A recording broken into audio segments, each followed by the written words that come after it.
Nebojša C. 62 pucao je u sina Ognjena C. 29, a potom presudio sebi u iznajmljenom stanu u Kaluđerici oko 13 časova i 20 minuta. Prvi su rezultati istrage posle jezive tragedije u ovom beogradskom naselju. Kako nezvanično saznajemo, u stanu je pronađeno i oprošteno pismo.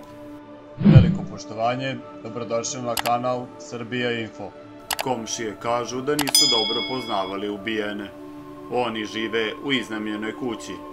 Njih dvojica su tu boravila sama i nisu se ni sa kim družili, kaže jedna komšinica i dodaje: nismo čuli ni policiju ni hitnu pomoć, tek smo posle čuli da su se komšije poubijale. Jezivo, izgleda da je došlo zadnje vreme. Kako navode komšije koje su videle policiju, dodaju da je brat trčao da dođe do kuće. Bio je pomalo izgubljen, utrčao je tamo, a kada je izašao, delovao je, kako da vam kažem, kao da nije verovao da je ostao bez brata i bratanca, kaže komšija. Inače, u tu kuću su se doselili pre 5 meseci.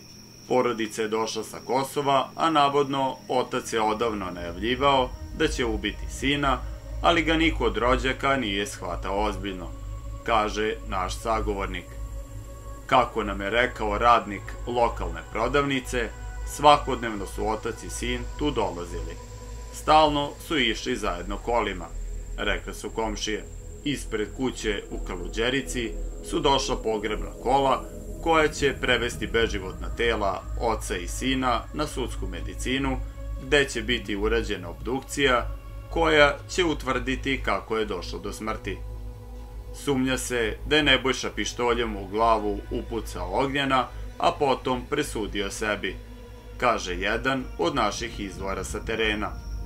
Nebojšin brat je uplakan napustio kuću u kojoj se dogodio jezivi zločin.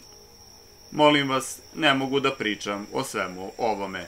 Bilo je sve što je rekao brat Nebojše Cakića.